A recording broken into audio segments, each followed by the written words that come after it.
So you'll know. What is going on, everybody? Welcome to another episode of Off the Couch Boxing with your foremost experts on all things fight game. I am your host, Rex Ruger version 2.0. And I am your other host, Frank Bengz, back at it with another episode. Back at it, and it feels good, man. Just did a really potent interview that we just put up on the Podscum channel on YouTube, man, focusing in on the big Usyk-Dubois heavyweight clash this weekend. But that's not what we're here to talk about tonight, man. We're here to dive into another division that's getting super, super exciting. That's the junior welterweights, the 140-pounders. And first of all, man, we would be hard-pressed to not discuss the upcoming fight against Prograis and Haney. Yeah, allegedly happening in October. We'd be remiss not to talk about that. Yeah.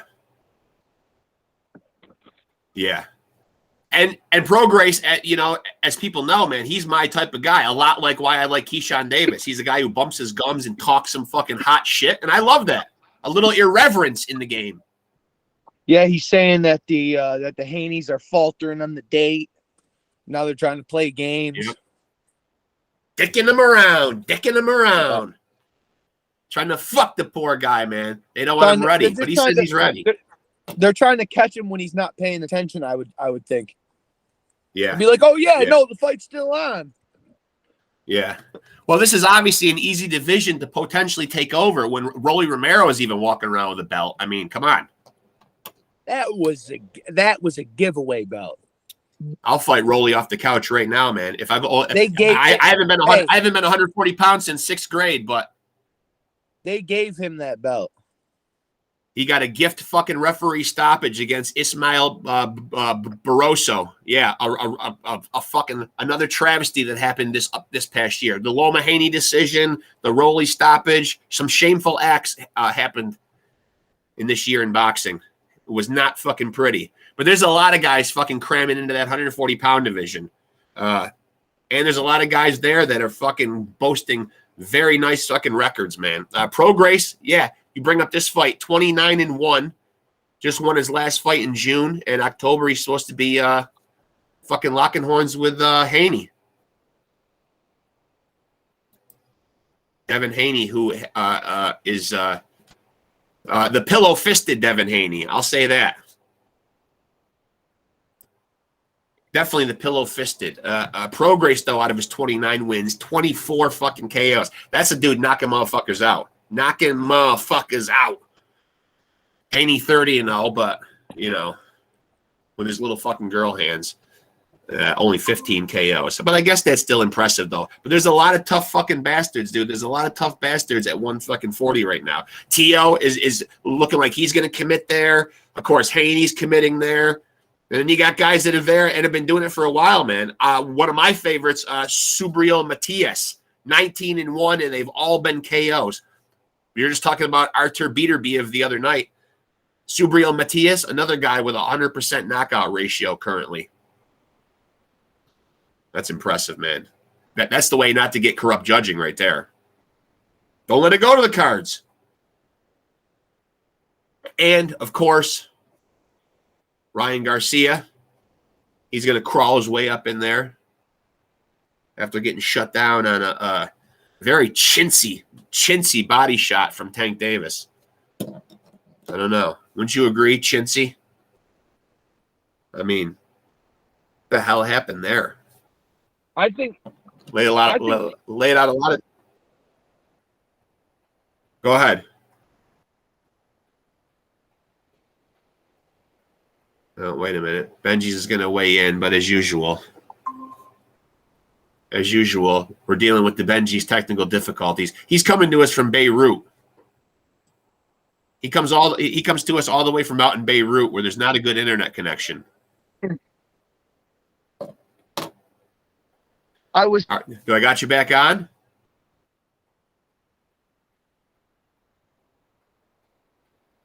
Go ahead.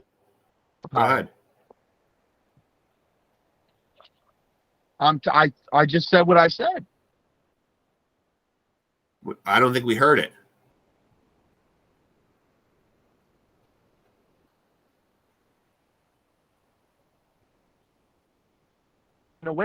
Another weight class. I think he's got the body to go up higher. Who?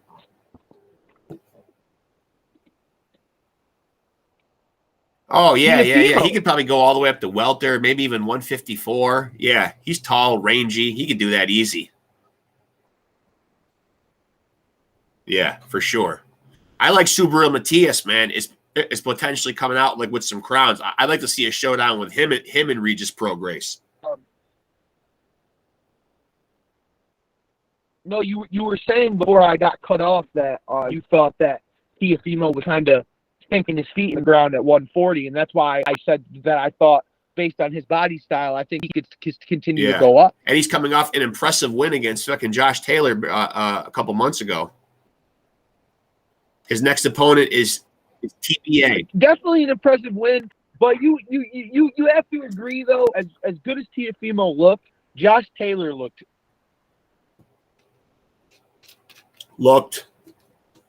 crappy. I'm assuming is what you were going to say. Yeah, he did not look good, man. He had quite a bit of ring rust. But you got a lot of other guys there too, man, that can fucking stake a claim. Jack Catterall, 27-1. He's a little pillow-fisted with the 13 knockouts, man, but a whiz at what he does. Arnold Barboza Jr., 28-0. Only 10 KOs. He's another guy. Good technical boxer. Jose Ramirez just coming off knocking out Richard Comey. He's 28-1. Ryan Garcia's 23-1.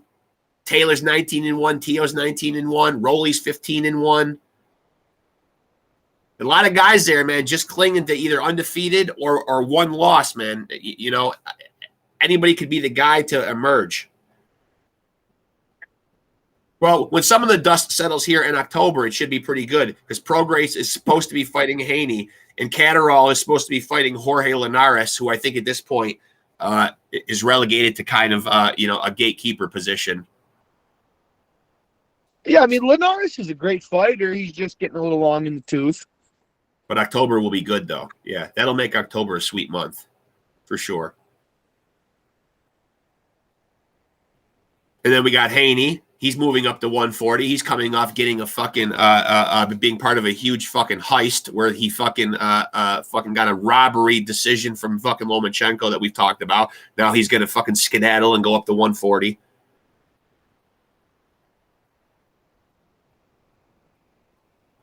But Josh Taylor's a guy, man. He's coming off a loss to Teal, but he's still 19-1. I mean.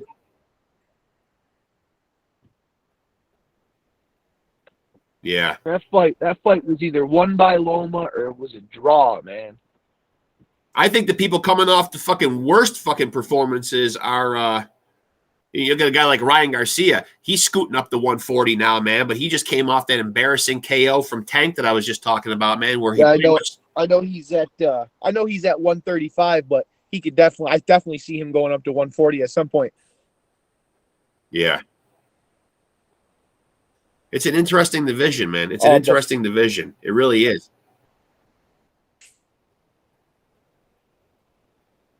Yeah, it's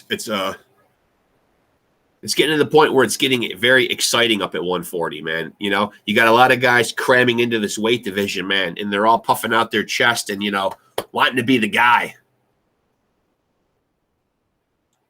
Trying to show off that they're the man.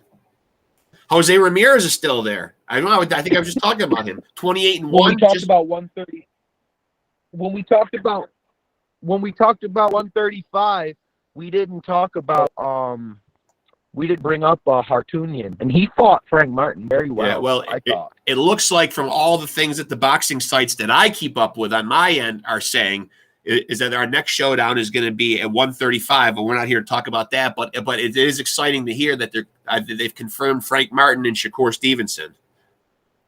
That'll be a good one. Yeah, that'll be a good fight. Just because we're talking about it, we're going to go on a whim here. I see Shakur by knockout. Yeah, he's a rough customer, dude. Easily the most talented Easily the most talented kid. And you have to think, if a guy like Kerr was giving it to Frank Martin like Hartoonian was, he would have got him out of there. Yeah. You know, he would have got him out of I there. got such high praise for Shakur Stevenson that I look at him as like a young Sugar Ray Leonard. The ability to knock you out with either hand, but still outbox you and outclass you too. Could do it all. Yep. He got out slick. He got out boxed. He got out. Yeah. Right. To quote an old friend of Quote our the great Angel Man Freddie. Yeah, to quote an old friend of our show, we go way back with Angel, back when he would only grant us an audio, which is funny because now we could have him doing it because a lot of times, man, like you're just audio with your technical difficulties at times, you know? I mean, yeah, I mean, it is what it is. You know what I mean? I'll pop in here. Yeah, I told the fans that you're out in the middle of Beirut and like this is the best connection you can get. You're out in the sandy, the sands of the desert. Yeah, we just we do what we can do. You know what I'm saying? We do what we can do. Yeah. But fans, do not despair, man. We're gonna get Benji's the Google Mesh Wi-Fi dude and fucking and bring him kicking and screaming into the 21st century out there in Beirut. We'll get it done. We'll get it fucking done. We'll get it done and soon. Can't have you fucking freezing up every fucking 5 seconds, man. We got to have cohesion here. And we'll get it. We'll get it. Right. There's no crying in podcasting. There's no crying in podcasting. Yeah, I mean, the important part is that my audio's here. I'm talking. I'm engaged. Yeah. Off the couch boxing is pretty much all about talking shit, and that's always done verbally because we're not getting off the couch to do anything else. Not at this stage of our careers. Not at this stage of our careers. Except maybe to get down to 140 to fight Rolly Romero. But, I mean, I haven't been that weight, like I said, since like the 6th grade. Sorry, Rolly. So 140, man. So is that going to be a fight, Rolly and Ryan? I don't know. I've heard that one talked about. Yeah, bandied about. Well, Rolly's just coming off the gift stoppage that we just referenced against Barroso in May. So his next fight is, on the website, he's again listed at fucking TBA. So to be announced, he doesn't have an opponent for the next one. He just fought a couple months ago. So you would think. I mean, you would think that he would probably try to get one in sometime before the end of the year, December. Somewhere. Yeah, there's a lot of guys. Yeah, there's a few guys that had fucking TBA. Josh Taylor and Tio just fought in June, so their next opponents are TBA. Subriel Matias, that's my boy. Josh Taylor has got to get right back in the ring here sometime soon. Yeah, he can't let a whole nother year elapse and then go again. That would be a good name. That would be a good name for a Subriel Matias to come and pick off because he needs a big comeback signature win. I like Subriel Matias. He's the boogeyman of that division. I'm on record as saying that right now on Off the Couch Boxing. He's the guy nobody wants to fucking see because he's knocking everybody out. He's like the Beaterby of the junior welterweights. He just is.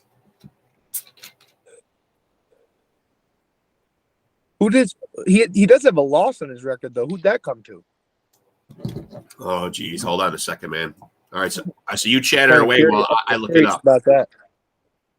Because I mean, when a guy's walking through competition the way he is, and then who is that one guy? You know what I'm saying?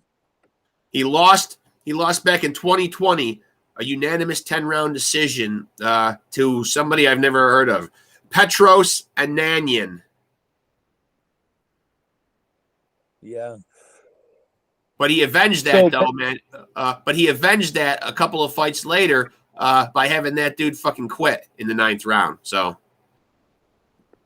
dude, that is the most highest praise that I personally feel like I could give a boxer, and that's why Loma has had my respect even amongst the losses, like he has, just to make professional grade fighters quit on their stool is that's a different animal.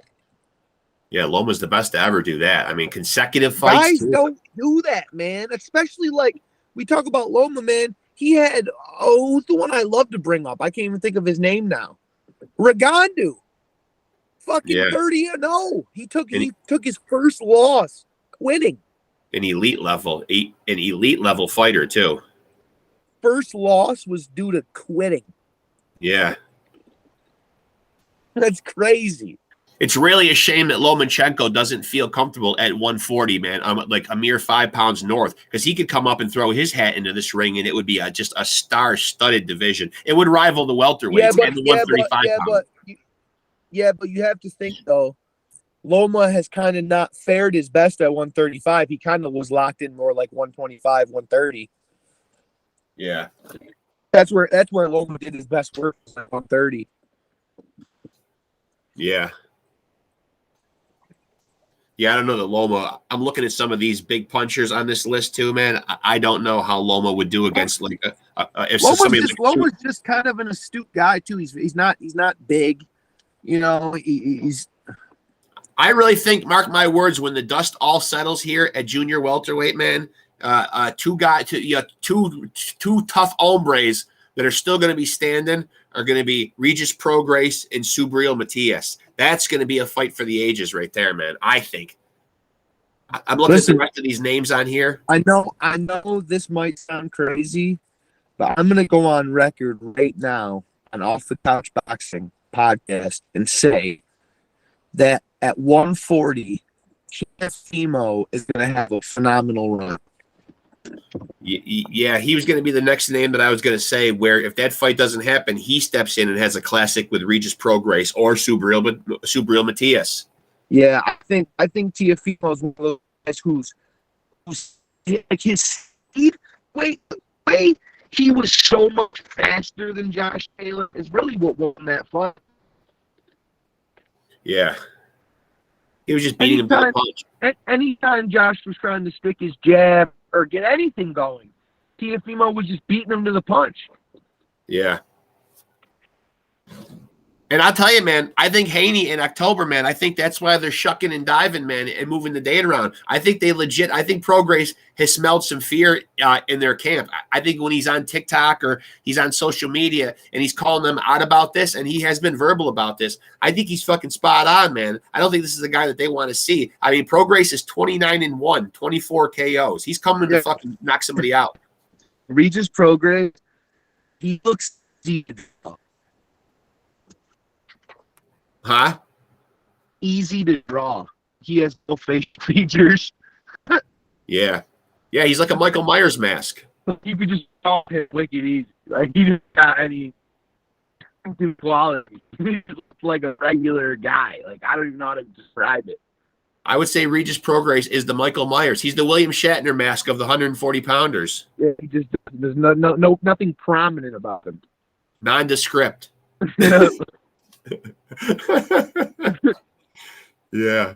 You know, as much as I've wanted to root against Teofimo, though, you make a good point, though, man. The sky really is the limit. Although personally, I mean, you know, it seems like he gets an awful lot of unwanted, undesired pressure from his father. Seriously, though, man, to have Loma and Josh Taylor on your resume, though, is disgusting. That makes for a disgusting resume automatically. Yeah, it does. Like, you can't deny that. And he's another guy who's been pretty public about, I believe anyway, also wanting to lobby for a fight at 140 with Ryan Garcia because he feels like there could be a huge payday there. And he's probably right. Ryan Garcia is turning into like that matinee kid, though, man, like Oscar was when he was young. The matinee idol, good looks. And you know, he's crossover. The chicks like him, too. You know? This just came into my head because you're bringing up people calling people out. But I don't know, you know, Tank Davis is really always in this shit for the money. He doesn't really seem like he cares about a belt. Yeah. But I saw some thing about Sean O'Malley. He just won his UFC fight, won a championship the other night. Yep. And he went on record after the fact and said that he thinks he could knock Tank Davis the fuck out. Yeah, I saw that. That's pretty interesting. It makes sense, man. Be a UFC guy who's known for striking, making that kind of fucking claim, man. Because if you don't have good striking, you got no chance of beating him in a boxing ring. Right. The only thing I would question, and this is what I would question with all those UFC guys, what happened to Nate, is that the scan, like the fatigue, is going to be a factor. Yeah. As we said the other night when we talked about Usyk and Dubois and Usyk drowning him in deep waters, that episode up right now on the Pod Scum YouTube channel, man. And you know, we predicted if anything's going to get Dubois, it's going to be his energy is going to be fucking sapped. Yeah, if Tank fought Sean O'Malley and took him to round 8, round 9, is Sean O'Malley still going to be peppering shots? Yeah, he's used to go in 5 rounds. Granted, they're 5-minute rounds, but that's still in Bavarian boxing. That's like going 8. Right. Boom, there's your 25 minutes right there, man. So if this guy takes you into the championship rounds, 10, 11, and 12, God forbid you're in it for a fucking belt, man, he's going to drown you. Right. You're not going to have nothing left in the tank, and you're going to get guys like Lomachenko, who we witnessed and it wouldn't still even cracking. It wouldn't even be for the lack of skill or power. It would just be strictly like fatigue. Like I can just go longer than you. I've been listening to it. Before we started this call, I was up here in the studio and I was hearing it from the. He doesn't talk much, but when he does, it's always very poignant. The Alexis Arguello puppet back here, I'm pointing to right now. He had some very vehement opinions, and he's with me. He likes Subriel Matias. So myself and the Alexis Arguello puppet are high on this kid. No, seriously though, man, I think him and Prograis is a fucking great fight. Do any of these guys that pair up, man, right now. He's a Puerto Rican, isn't he, too? Yeah, all these guys between them, I'm going down the list. Prograis 29-1, Haney 30-0, Rowley 15-1, Tio 19-1, Taylor 19-1, Matias 19-1, Garcia 23-1, Jose Ramirez 28-1, Catterall 27-1, Barboza Jr. 28-0. Everybody's just undefeated or has a loss. Right. It's a thick division, man, with a lot of talent that I just named right there, man. Yeah, it seems like nobody wants to see that Matias guy right now, though. Dude. We really got it. What I really want to see from boxing is for those guys to continue the trend that they've been on in 2023, carry that into 2024, and keep making big fights and keep fighting the best guys. The best guys should be fighting the best guys. That's what we want to see. I don't want to see you cherry pick. You know what I mean? The 12th best fighter. I'm high as a kite, so I'll drink to that, man. I mean, yeah, absolutely, man. Yeah, we want to see the best fight in the best, man. And you're right. I think that trend did start here in 2023. And hats off to a guy like Ryan Garcia, who, regardless of whether you think he quit or that was a bullshit fight or not, that kind of perpetuated this big snowball effect of these great fights coming. Yeah, yes, it did. Kicked it all off. And you know what? Like, to stick on that point, it's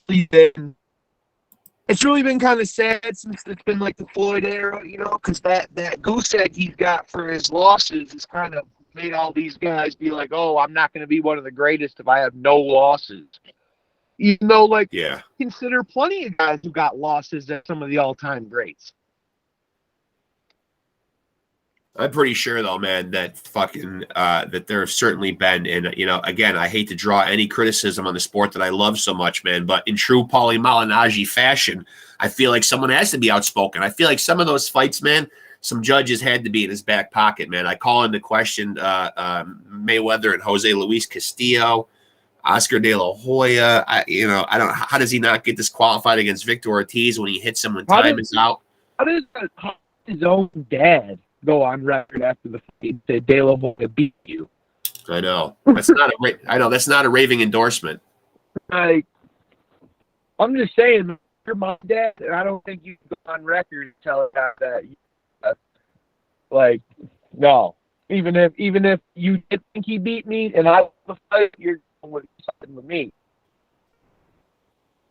Well, I'm sure we'll be doing an episode in and of itself, strictly on Haney and Prograis, when it does get closer, to that fight in October. And obviously, as I said, we're getting that one, and we're getting Jorge Linares and Jack Catterall, which is a good measuring stick as to where he is. I don't know. He's 27-1. That's pretty fucking good. Another guy, man, who certainly has his hat thrown in that ring. See, the thing I like about Jack Catterall and Arnold Barboza Jr. Is that they're not knockout guys, man, but they're those, Stephen Fulton types. You know what I mean? The slick boxers. Skilled fighters. Yeah. And and those are the kind of guys who can give a Subriel Matias or a slugger like Prograis, man, a problem. Mm-hmm. Tactical technicians.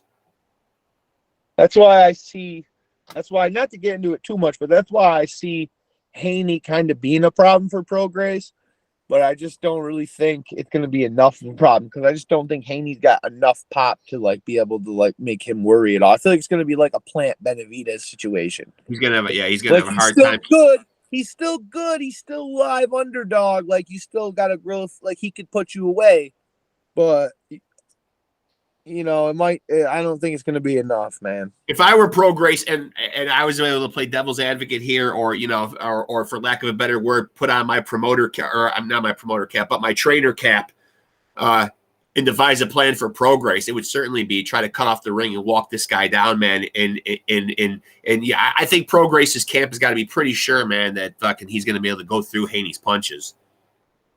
Yeah, because I mean Haney's a decent enough counter puncher, but I don't think he's not like Crawford level counter punching to me. No.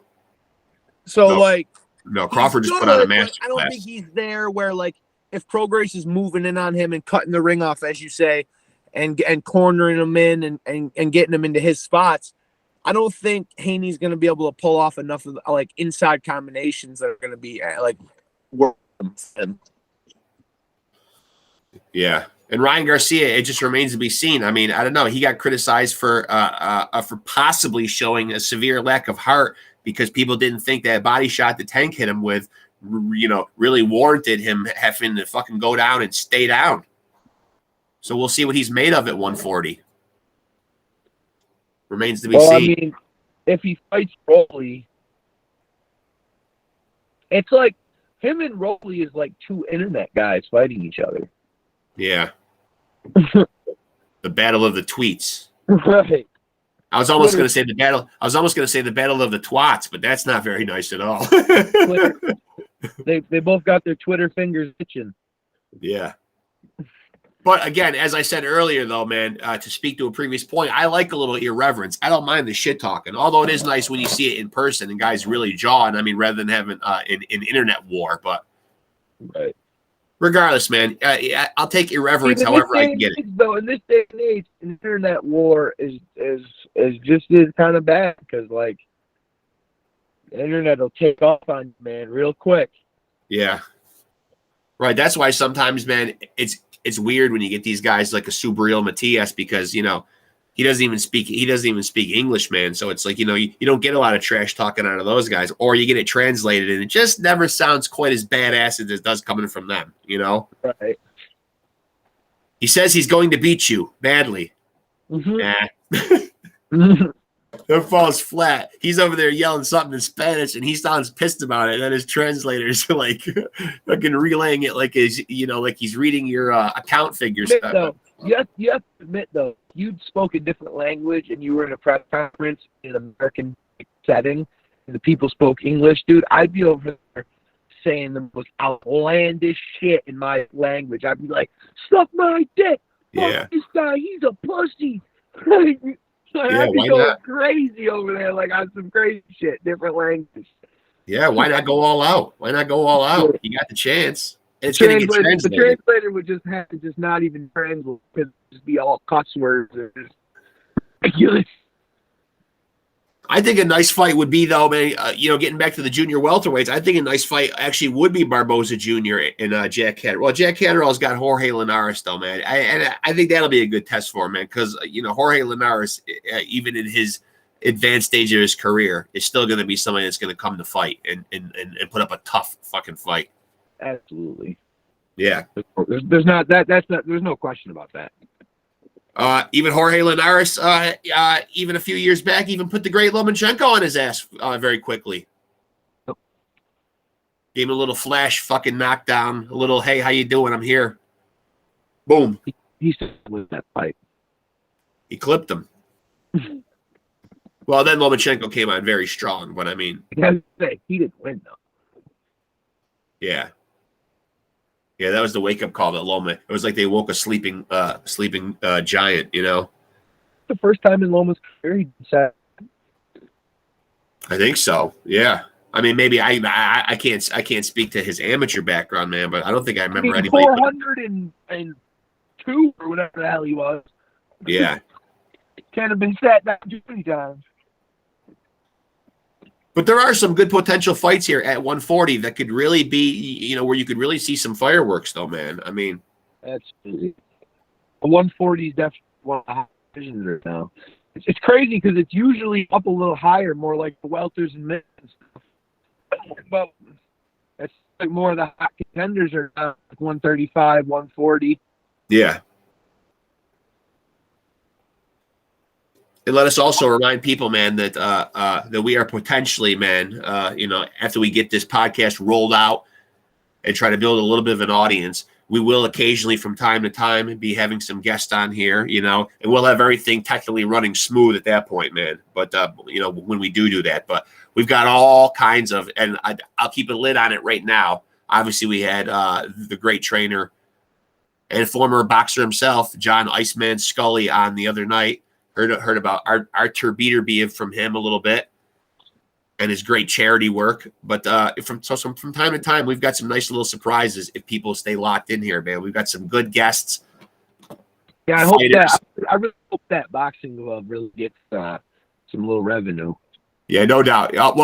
He said he'd keep me posted, and he'll also put up a nice little presentation on Facebook and give a shout out to our podcast and that like we set it off and everything and I'll stay in touch with him because I know him, outside of the podcast. And, just kind of, if he can give me any kind of update on it, man, like that'd make me feel good to know that, oh shit, man, you paid a guy's rent for a fucking month or you needed his diabetes medication. Man, you helped him out with groceries for the week, or you covered, he got some medical pills he needed, that he didn't have covered. Yeah. Amen to that, man. Amen to that. Yeah, it doesn't matter. Even if it's the smallest thing, it's the smallest gesture for somebody that we don't even know or would never see it like happen. Or you know what I'm saying? It needs to happen. Or as we talked about the other day, man, the public perception of these guys after their career is that, geez, we've seen them on TV fighting for so many years. They've got to be fucking doing wonderful. Yeah, but even on top of that, man, there's love is lost in this. Man, not a lot of love left in this world, and especially love like giving and caring for other people that you don't even know. Right. People just don't do that anymore. People don't even care about number, man.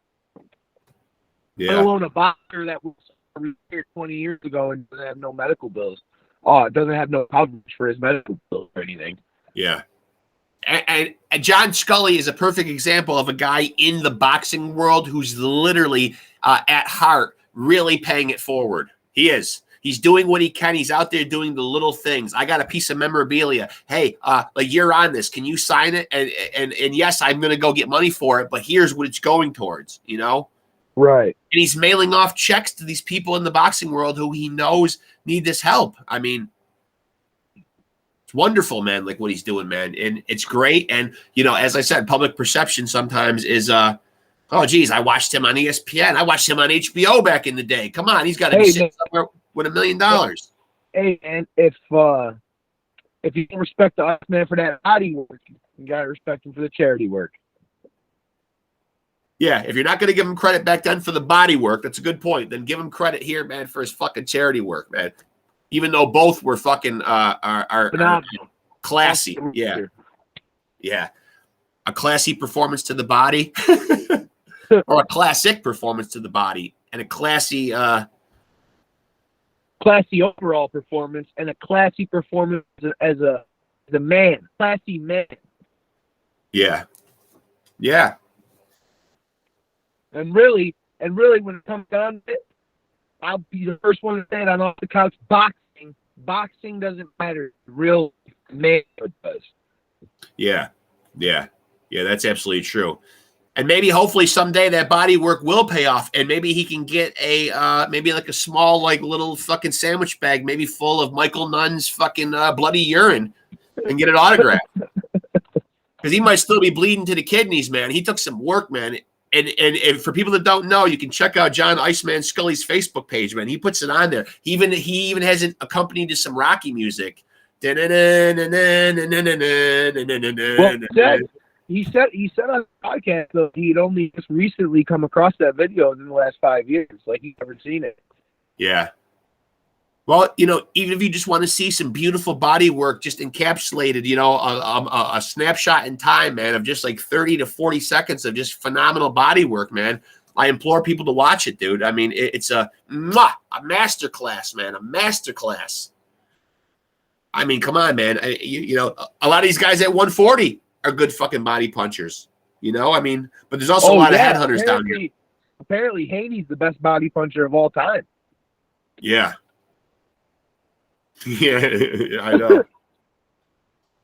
Well, we know this, man. Is Ryan Garcia going to be able to take a shot to the body at 140 because he couldn't seem to take a grazing one from Tank at 135? I don't know. Tank is a lot more. It's a lot. Tank's power is a lot less limited than Rolly's. I really feel like Ryan Garcia owes me a check for $82.99, man, or somebody does. Somebody needs to be coughing up the money because I got hyped for that fight, dude. Yeah, they actually would still owe me fucking $2 because it was $84.99. Yeah, yeah. Thanks a lot. Yeah. Thanks a lot, Ryan. King Ryan, you got demoted from king, buddy. You ain't the king no more. No way. You got demoted to court jester. That boy's the king. He's the king's kid row. Yeah, I mean, come on, man. I mean, that was a glancing body shot at best. I'm Ryan Garcia, the king of the underground bums. Yeah, come on, man. I don't even think, man. Shout out to Charlie Zelenoff. I don't even think Ryan Garcia could beat Charlie Z. Could he take a body punch from Charlie Z? Is the question. Right. Does Charlie Z even throw body punches? No, he's strictly a headhunter. You know what you're going to get. He's going to tap gloves and come at you with a right haymaker. Listen, man, I know this is off the couch boxing and we're mostly on the couch, but Charlie Z, I'll come off the couch for you. Oh, man, I'll come off the couch for him right now. Cold. No sweat even worked. Smack the ever-living shit out of him. Yeah. I'm looking at him right in the camera right now, man. I fucking kill you, Charlie Z, for sure. No doubt. I would not let him get those stupid punches off on me. I'd be backed up. I'd be ready. No. I'll tell you what, man. As soon as we tap boys in the room, I'd be telling one of my boys in the room, "Hey, stay between us till I got my gloves laced up and I'm ready." I'll tell you what's gonna happen. Fucking first and foremost, he's gonna tap gloves and then try to throw that haymaker. He's either getting a check left hook or a vicious fucking left uppercut, man. And I'm jawing that motherfucker, man. And I'll tell my strategy right now because I know I've watched all his videos. He can't help but throw that right haymaker first. He's got no fucking jab. No, he does it every time. And dude, you gotta say though that he did eat a hellacious hook from Deontay Wilder. Yeah. Well, that's what you get, man, when you talk about the child of a guy who calls himself the Bronze Bomber. You don't do it. You don't do it, man. Come on. Well, I can't say that he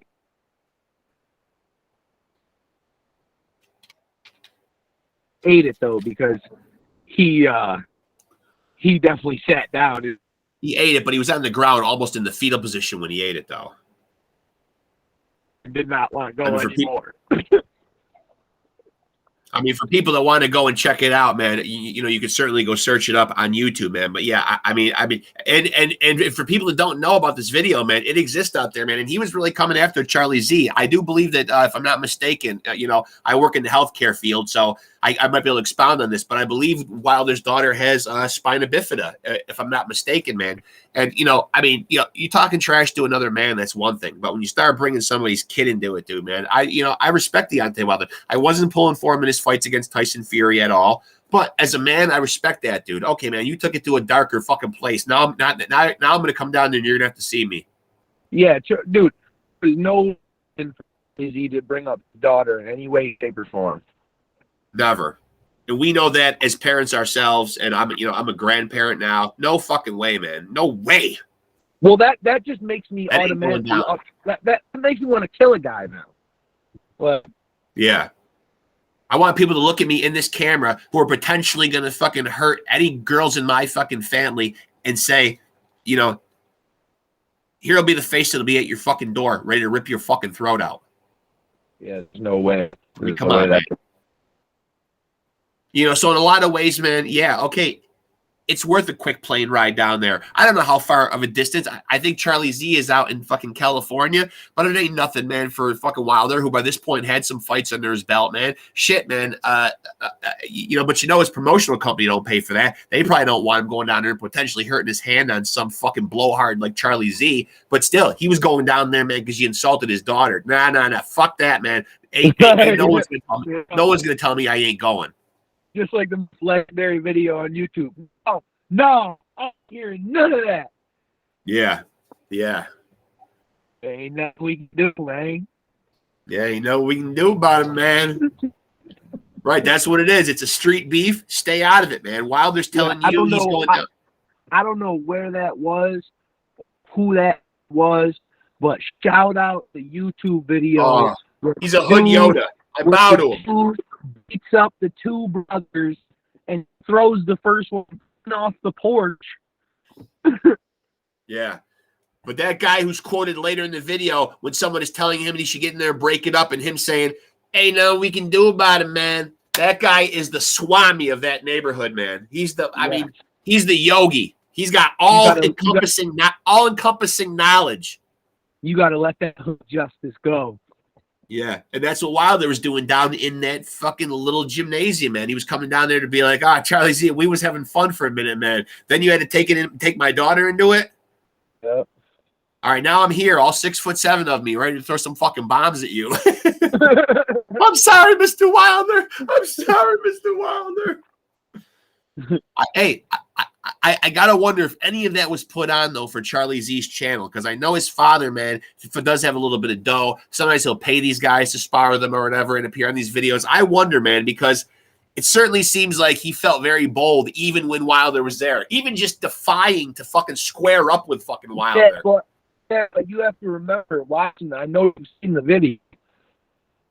Wilder was not satisfied. Like even when he was in the fetal position, like, I don't want any more. Wilder was, they were holding him back. Yeah. He was tight. He wanted to pound Charlie Z unmerciful. Yeah. Yeah. But I just don't know, like, how people see. That's why you've seen the Charlie Z videos and him going around stockpiling his record. You've seen it dwindle now, because now it's like, okay, the shtick is over. You know, he got a few fucking people in gyms around the world or whatever to fall for, man. But everyone knows now he's going to be like, oh, you want to do some light sparring? Okay, man. Tap gloves with him with his left hand, and he's bombing you with a fucking haymaker, dude. We're on to it, you know? Right. We're on to it, man. Everybody knows your game. I mean, now to still be going around and doing it, man, but not actually fucking going out and fucking fighting anybody, it's farcical at this point now. I mean, come on, you know? Right. Yeah, you just can't do that anymore. You sucker punched a whole bunch of, I don't have my hat on tonight, my Let's Go Champ hat, but, you know, you sucker punched a bunch of, as the great Shannon the Cannon Briggs would say, pies. You sucker punched a bunch of pies. And now you're running around fucking, you know, tooting your own fucking horn about it forever. I mean, sad, dude. I mean, come on. I mean, we got way off the 100. I mean, we got way off the 140 pounders, man. But I would say, though, if I'm not mistaken, Charlie Z looks like he could be a 140 pounder. He's like a little fucking meth head. Yeah, imagine Charlie versus Progress. Yeah, that's the fight I want to see. That's the fight I want to see. Regis Progress and Charlie Z, or maybe Ryan Garcia and Charlie Z. Yeah, internet guys. Yeah. I mean, or Charlie Z and Jake Paul. I know Ryan Garcia is a fucking real boxer, and he probably hates the both of us if he saw this podcast. But dude, come on, Ryan, you're an internet guy. You're just like us, man. You're doing what we do. Well, I'm going to stick by my story, man. That Gervonta Davis fight that we shelled out $84.99 for, man, was ended on a glancing blow that a guy his size and experience should take. He should be taking 40 of those. And not go down and then fucking all of a sudden get a burst at the count of 11. And, oh, wait a minute, I wanted to stand up the whole time. Oh, what the fuck happened? Come on, man. Dude, shout out Abel Ramos and Cody Crowley, man. They fucking punched each other in the head 1,000 times for 10 rounds. And that was on the same card, correct? And nobody went down. Nah. No.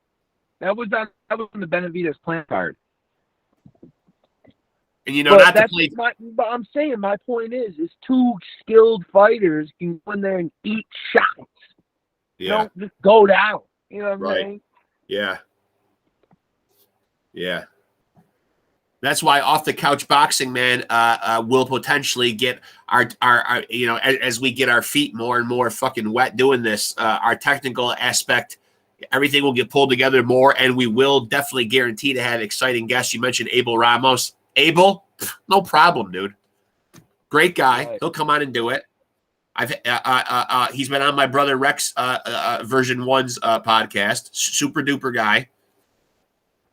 Well, and let's also throw him in though, because he fought. I'm glad you brought him up, because he just fought Cody Crowley at 147, and on Rex Ruger's Podscum podcast, he confessed that he was going to drop down to 140. Because I remember the end of that episode closing with talking about him dropping down and putting some ass whoopings on the 140 pounders. So he may factor in this list right here, right.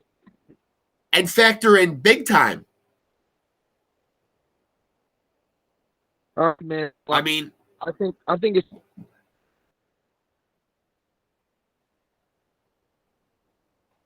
Wait, hold on. Your audio went out. No, I said. Not here. I said I think it's time for us to quote the great poet, the great American poet. Well, please do. To quote the great American poet Gary Busey, Wait, who? Gary Busey. Gary Busey. We speak your name. Can go 15 seconds with anything. Yes, the great Gary Busey did say he could go 15 seconds with anything when asked about how tough he was. And we stick by that at Off the Couch Boxing. That's another episode in the books. Seconds. With anything. Tiger, lion, rhinoceros, Shannon Briggs. No, not Shannon Briggs. Not the cannon. I didn't even want to see him for 5 seconds. Come on, Cannon. I'm dancing for 15 seconds. Yeah, I got better head movement than him. I'm be shucking and jiving. Yeah, and breaking them out. Yeah. I'm glad you quoted the great poet Gary Busey. And on that note, man, that's another one in the books. I will end it with Bazang! Bazang.